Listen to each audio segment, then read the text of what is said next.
Have you ever sat in traffic on a busy city street and wondered why it's so congested, or marveled at how an airplane takes off seamlessly from a crowded airport? Every day, millions of people commute to work or school, goods are shipped across continents, and airplanes full of travelers crisscross the skies. We often take for granted that we can drive on well-designed highways, catch a train that runs on schedule, or fly safely between cities. Who makes all this possible? If you've ever been curious about how transportation systems are planned and maintained, you're in the right place. Today, we're exploring the field of transportation engineering, the branch of engineering that keeps the world moving by designing and managing the systems that transport people and products from point A to point B. Transportation engineering is the application of scientific and engineering principles to create safe, efficient, and convenient transportation systems for our society.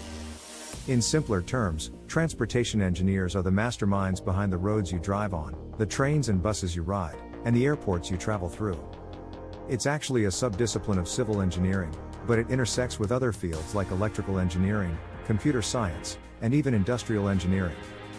The ultimate goal of transportation engineering is to ensure that people and goods can move around safely, quickly, and cost-effectively. Think about that. Whether it's designing a busy freeway interchange or timing a traffic light, these engineers are constantly balancing safety, efficiency, and environmental impact in all their decisions. Let's start with what most of us experience daily: roads and highways. Have you ever wondered why a road has a certain number of lanes, or why curves in highways are gentle rather than sharp? These aspects are the result of careful engineering design. Highway engineers study traffic patterns and use mathematical models to predict how many vehicles will use a road. They decide on things like the optimal speed limit and how many lanes are needed to prevent bottlenecks. For instance, when designing a highway that bypasses a city, engineers will consider current and future traffic volumes and might add extra lanes or special exit ramps to handle that flow. One of the main goals in road design is to ensure smooth traffic flow and high safety. This means minimizing sudden stops and dangerous weaving. Engineers achieve this through the concept of geometric design, basically, the shape and features of the road.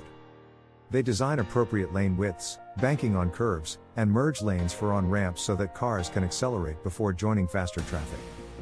If you've noticed interstate on-ramps that are long and curving, that's on purpose. They give drivers time to accelerate and merge safely. Similarly, gentle curves and limited steepness on highways are chosen so that vehicles can maintain speed and not tip over or strain their engines. Safety is paramount. Road engineers analyze accident data to spot high crash locations. They then figure out how to fix them, maybe by adding a traffic signal, improving signage, or reconfiguring the intersection. Ever see those runaway truck ramps on downhill mountain roads? That's a safety feature designed by engineers to give heavy trucks with failing brakes a safe place to stop. Or think about guardrails on highways. They're engineered to absorb impact energy and prevent a vehicle from crossing into oncoming traffic. Even road surfaces are engineered. The type of pavement and its texture help with water drainage and providing enough friction so your car's tires don't skid in rain. Little things we rarely notice, like reflective road markers and rumble strips, are all transportation engineering innovations to keep you safe. Despite the best design, as traffic grows, roads can get crowded. By 2024, the average American driver was losing 43 hours a year stuck in traffic, essentially a whole work week wasted in the car, and this congestion costs the country about $74 billion annually in lost time and productivity. Those numbers are pretty staggering, and they highlight why transportation engineers focus so much on improving flow. Building new roads or widening existing ones is one solution, but it's expensive and sometimes environmentally or socially undesirable. So, engineers also look for smarter ways to use the roads we already have. This brings us to traffic management. Building a road is just step one. Managing traffic on that road is step two. Traffic management is like the art and science of optimizing the use of transportation infrastructure. Think of it this way: a highway lane can only handle so many cars per hour before it jams up. If too many cars try to use it at once, you get a traffic jam. Traffic engineers study how traffic behaves, how jams form, how accidents or even small distractions cause ripple effects. With that knowledge, they develop strategies to reduce congestion and enhance safety. One basic traffic management tool is the traffic signal. But modern traffic lights are a far cry from simple timers. In many cities, traffic signals are part of an intelligent transportation system that adjusts in real time to traffic conditions. Have you ever driven late at night and hit a red light when no other cars were around? Smart sensors detect vehicles and can change the light sooner if cross traffic is non-existent. In well-coordinated systems, you might experience a green wave, a series of green lights if you drive at the right speed, allowing you to cruise through multiple intersections without stopping. This isn't by accident. Engineers program signal timing to improve flow along major corridors. The city of Los Angeles, for example, has computer-coordinated nearly all its traffic lights to respond to real-time conditions, a massive undertaking that has shown reductions in travel times. Another traffic management strategy is ramp metering on highways. If you live in or near a big city, you may have seen traffic lights at freeway on ramps that turn green only for 1 or 2 cars at a time. It might seem annoying to wait on the ramp, but this system actually meters the flow of cars entering the highway. By spacing out cars, it prevents the sudden influx of vehicles that can cause stop-and-go waves on the freeway. It's counterintuitive, but a little wait on the ramp can mean a faster journey overall on the highway. Incident management is another crucial aspect.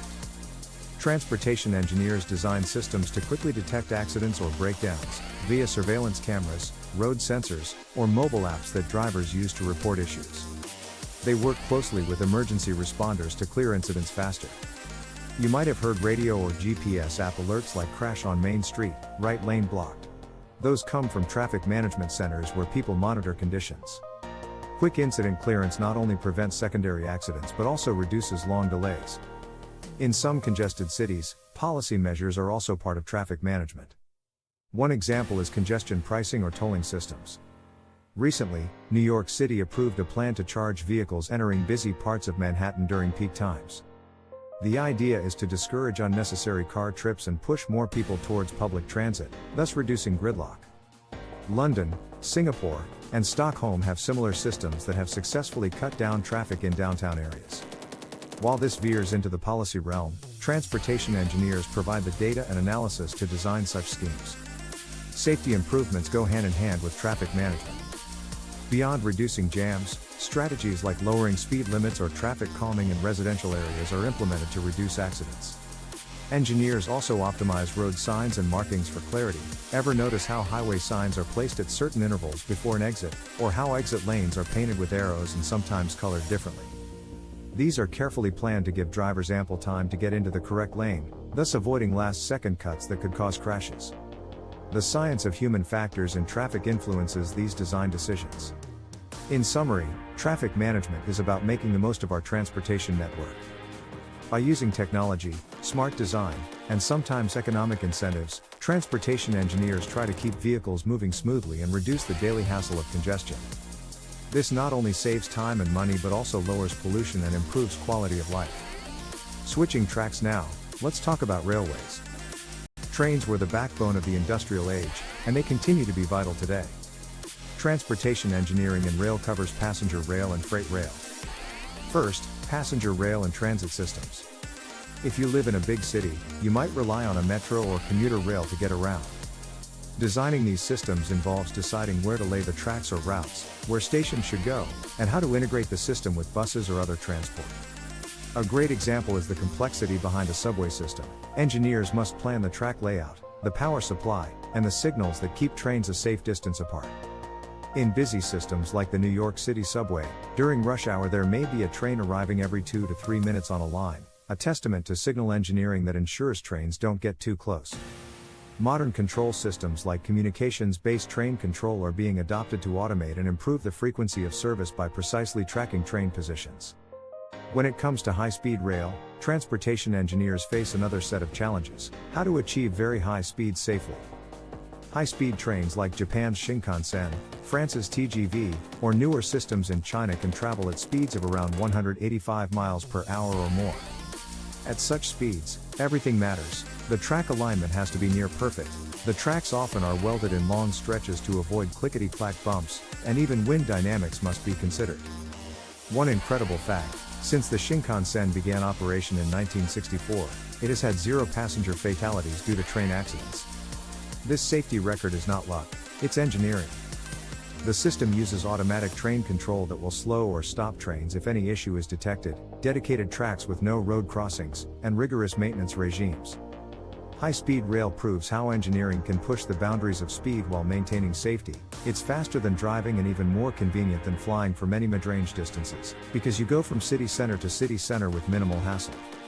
Now, freight rail, often the unsung hero of transportation. Those long freight trains you see are carrying a huge portion of the country's goods: coal, lumber, grain, cars, you name it. Freight trains are incredibly efficient. It might surprise you that on average, railroads are 3 to 4 times more fuel efficient than trucks for moving freight. A single freight train can haul the load of several hundred semi-trucks. Picture that: one train, maybe a mile or two long with a couple of locomotives, can replace 300 plus trucks on the highways. This has big implications. It reduces highway congestion, lowers fuel consumption and emissions, and generally costs less for long-distance haulage. Transportation engineers work on freight rail by designing better railroad track layouts, improving signal systems to handle more trains on a line, and upgrading train control technology. In the US, a system called positive train control was recently implemented on major lines to automatically slow or stop trains if a collision or derailment risk is detected, especially after some high-profile accidents. This is analogous to the air traffic control system but for trains, and engineers played a key role in its development and deployment. Rail engineering also includes the design of supporting infrastructure, bridges and tunnels for trains, rail yards where trains are assembled and disassembled, and stations that are convenient and safe for passengers. If you've ever waited on a station platform, you might notice tactile paving, or an awning that covers the length of the platform for weather protection. These small design features often come from engineering standards focused on usability and safety. In summary, rail systems, both passenger and freight, are a major part of transportation engineering.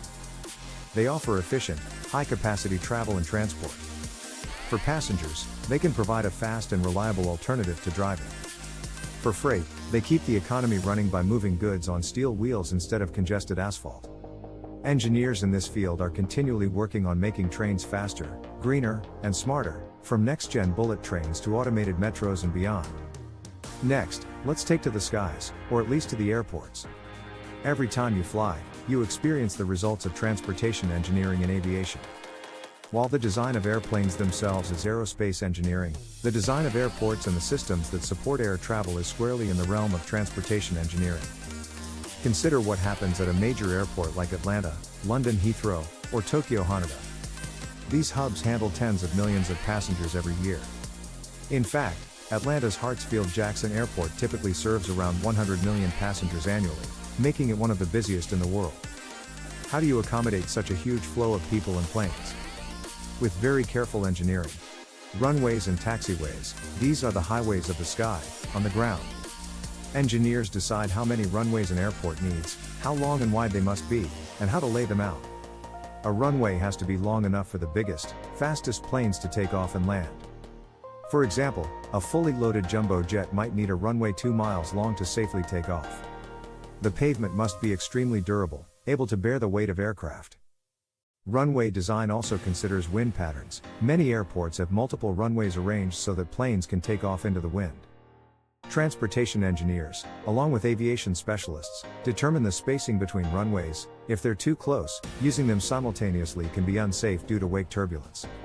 At super busy airports, runways may be used one for landings while another is used for takeoffs, to increase throughput.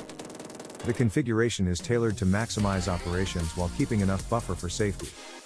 Terminals and passenger flow. An airport terminal is designed to move people from the curb to their aircraft and vice versa, in a reasonably smooth way. Engineers plan the layout of terminals, including check-in areas, security checkpoints, corridors, gates, and baggage claim. The goal is to avoid bottlenecks. For instance, the area after security shouldn't immediately funnel into a tiny hallway. Modern airports use a lot of people-moving technology: escalators, moving walkways, shuttle trains between terminals to name a few. All of this needs to be engineered for capacity. Have you noticed that some newer airports are very linear while others use a hub-and-spoke layout? These designs reflect different philosophies in making walking distances manageable while handling large numbers of passengers. Transportation engineers analyze passenger flow data to size these facilities. They also ensure there are enough signs and that the signage is intuitive, an often overlooked but vital part of preventing confusion in a busy terminal. Air traffic management and operations. While air traffic control is more of an operational job, transportation engineering provides the infrastructure and sometimes the algorithms that help. For example, on the ground, taxiway design is crucial. Planes need to taxi between runways and gates. If you have a bad taxiway layout, planes can get stuck in long queues waiting to take off, or even worse, cross paths dangerously. Engineers design taxiways with bypass lanes or multiple routes to mitigate this. They also install lighting systems and signage on the airfield so pilots can navigate this road system of the airport safely even at night or in poor weather. At busy airports, there is something called the departure and arrival rate, how many planes can take off or land in an hour. For instance, a big airport might handle 60 to 100 takeoffs per hour on a runway under optimal conditions. Transportation engineers work to maximize these rates by infrastructural improvements. An example is adding high-speed exit taxiways. These are special angled exits that allow planes to leave the runway faster after landing, clearing the runway more quickly for the next landing. This can significantly increase arrival rates. Another example is the use of advanced radar and GPS-based systems that let planes land in tighter sequences safely by precisely tracking their positions. Engineers help integrate these technologies on the ground. Don't forget parking and access. Airports are intermodal hubs, meaning they connect to roads, transit, and sometimes rail. Designing the road network around an airport is yet another puzzle. Many airports now have elaborate ground transportation centers or multi-story parking structures. Poor design in this area can lead to traffic jams that make just reaching the terminal a nightmare. So, transportation engineers also simulate and design the flow of vehicles in and out of airports, including considerations for future growth. In short, airports are like mini cities requiring all sorts of transportation planning. The stakes are high because delays or inefficiencies at a major airport can ripple out and affect travelers worldwide. Thanks to the work of transportation engineers, air travel has become remarkably safe and routine. Next time you're in an airport, maybe take a moment to appreciate the signage, the tram that quickly takes you to another terminal, or the layout that eventually gets you from check-in to your gate. We've talked about personal vehicles and highways, freight and trains, airplanes. Now let's discuss public transportation, the systems that carry large numbers of people within and between urban areas. Public transportation includes buses, subways, trams, light rail, commuter trains, and even ferries. If you've ever taken a city bus or a metro, you've benefited from transportation engineering aimed at providing mobility to the general public. Why is public transit so important? For one, it's efficient. A single full bus can take 40 to 50 cars off the road. A single subway train can eliminate hundreds of car trips. This reduces congestion and pollution. Public transit also provides mobility for people who cannot or prefer not to drive, whether due to cost, disability, age, or lifestyle. Designing these systems to be effective and user-friendly is a core challenge for transportation engineers and urban planners working together. Bus networks. Buses are often the workhorses of city transit. Engineers plan bus routes by studying where people live, where they work, and which corridors have the highest travel demand. They determine the frequency of service and the location of bus stops. They also work on solutions to make buses faster and more reliable, like dedicated bus lanes that other vehicles can't use, so buses aren't stuck in traffic. A concept called Bus Rapid Transit, BRT, essentially gives bus systems some of the characteristics of a rail system: dedicated lanes, priority at intersections, and nicer stations, all to improve speed and rider experience. Examples of successful BRT systems can be found in cities like Bogota, Colombia, or Brisbane, Australia, and many US cities are now adding BRT lines too. Engineers are the ones figuring out how to implement these in existing streets and how to make sure the lanes and signals work as intended. Subways and light rail. As mentioned in the rail section, designing a subway or light rail line involves track alignment and station placement. But from a transit planning perspective, you also have to integrate these modes with the rest of the city. A famous example is transit-oriented development, TOD, concentrating housing, offices, and shops around transit stations so that more people can easily use the system. Transportation engineers contribute to TOD by designing safe pedestrian paths, parking lots or garages for park and ride users, and bus loops at stations for feeder services. The coordination of schedules is also important. If your city has both trains and buses, ideally they sync up. Ensuring these connections often requires software tools and timetable analysis, tasks for transportation engineers or transit planners with engineering backgrounds. Let's throw in some numbers to appreciate scale. New York City's transit system handles over 7 million trips per weekday in recent years, the subway itself about 5.5 million per weekday. Tokyo's rail network carries an astonishing number of passengers. Designing for this many users means things like very frequent service, high-capacity train cars, and crowd management at stations. Those are all responses to huge demand. In less extreme cases, say a medium-sized city's bus system, design might focus on ensuring even coverage so that most neighborhoods have a stop nearby, and making the system intuitive. Accessibility and safety in transit. Modern public transportation engineering puts heavy emphasis on accessibility, that is, making sure everyone can use the system.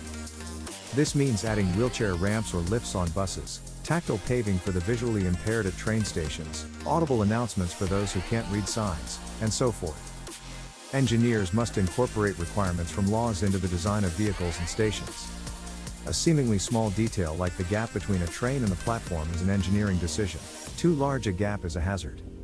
So they design things like platform edge doors or gap fillers in some systems. Safety is critical as well. Transit vehicles are statistically very safe, but engineers plan for emergencies by installing things like trackside emergency walkways in subway tunnels, multiple exits in stations, fire suppression systems, and robust vehicle designs. You might notice that newer buses and trains also have security cameras. That's part of the safety design to deter crime and allow monitoring. Encouraging public transit use. From a broader perspective, one of the goals of transportation engineering and planning today is to encourage more people to use public and non-personal modes because it's more sustainable and often more efficient in crowded urban areas. This means making transit convenient, reliable, and pleasant. Real-time bus tracking apps, for example, are a tech solution to improve convenience, and engineers provide the data infrastructure for that. If you know when exactly your bus will arrive, you're more likely to use it. Building sheltered bus stops with seating can make waiting more comfortable. Cities like Amsterdam or Copenhagen have invested heavily in bicycle infrastructure to the point that a huge share of commuters bike each day. While not exactly public transit, this falls under sustainable transport engineering, designing cities for people, not just for cars. In conclusion, public transportation systems are vital for urban mobility and are a key focus area of transportation engineers. They design and continually refine these systems to increase ridership, improve efficiency, and integrate new technologies.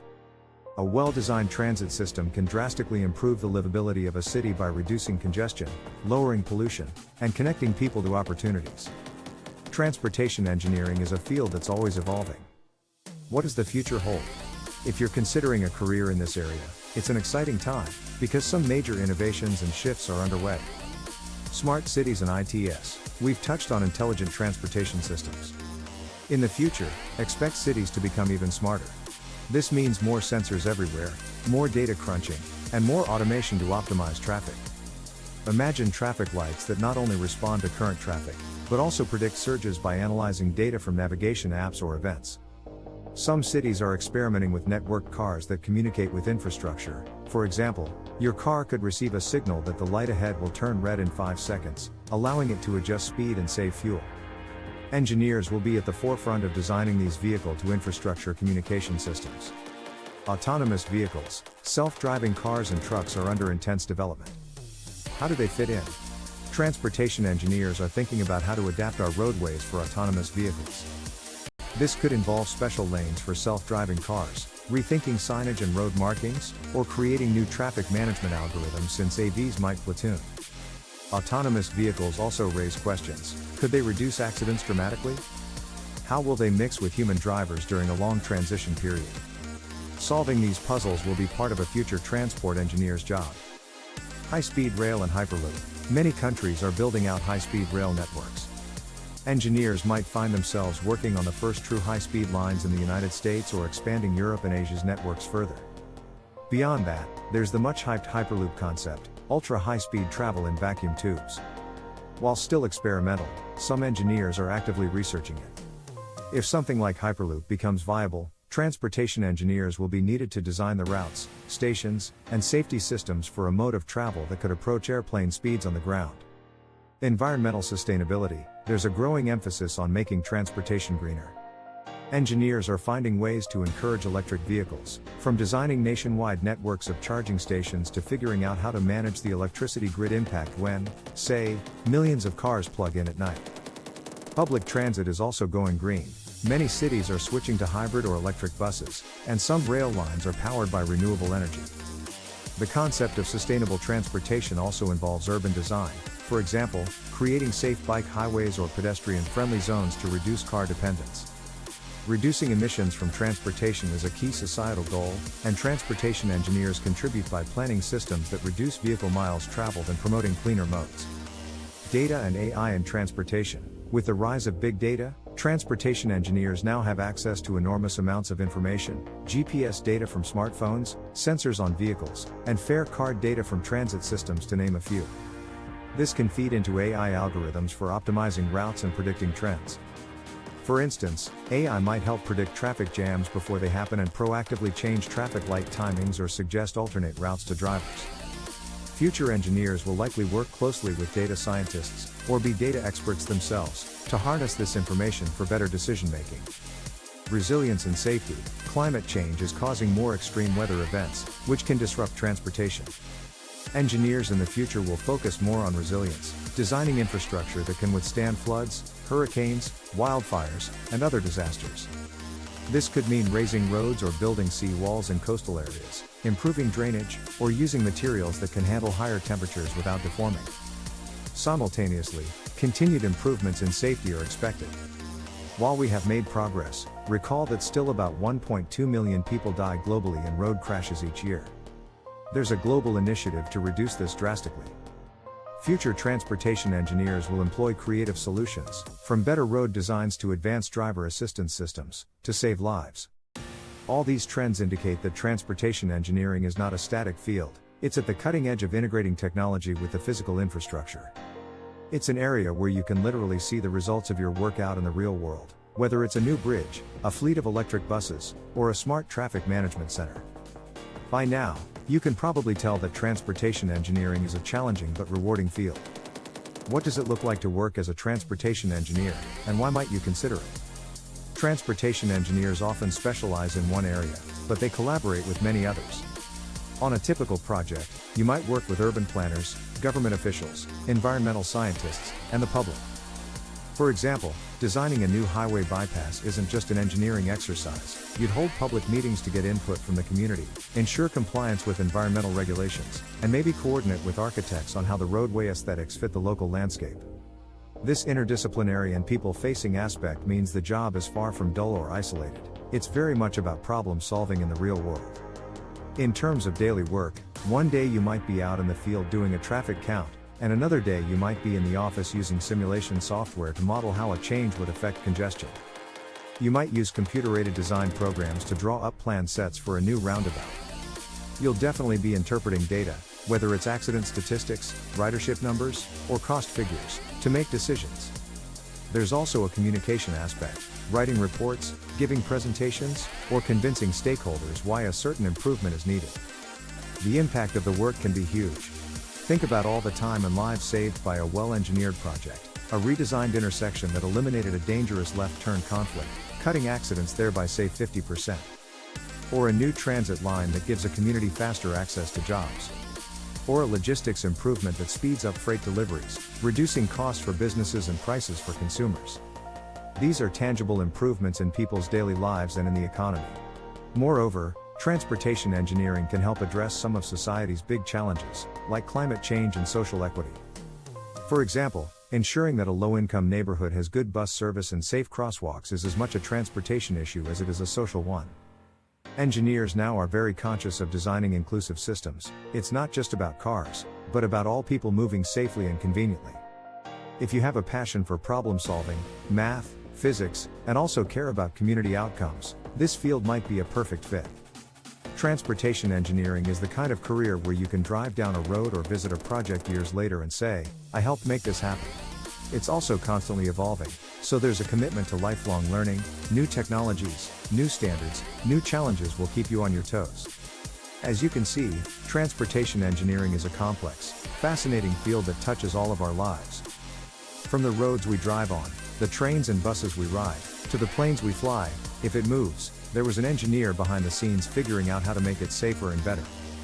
It's a field where you can truly make a difference, improving safety so fewer accidents happen, reducing congestion so people get time back in their day, and designing systems that connect communities and foster economic growth. So next time you're sitting in traffic or zipping through a well-designed transit system, take a moment to appreciate the engineering that went into it. And if you found this interesting, maybe you could be one of those engineers solving the next big transportation puzzle, whether it's designing the next generation of sustainable cities or inventing new ways to travel. Thank you for watching and learning with us today. We hope you gained a new appreciation for the world of transportation engineering. If you enjoyed this deep dive, please hit the like button to let us know. Subscribe to our channel for more explorations into different branches of engineering. There's so much more to discover, from structural engineering to computer engineering and beyond. Feel free to share this video with friends, and leave a comment about a transportation problem you'd like to see solved in the future. Who knows, maybe one day you'll be the engineer that solves it. Until next time, keep learning and stay curious.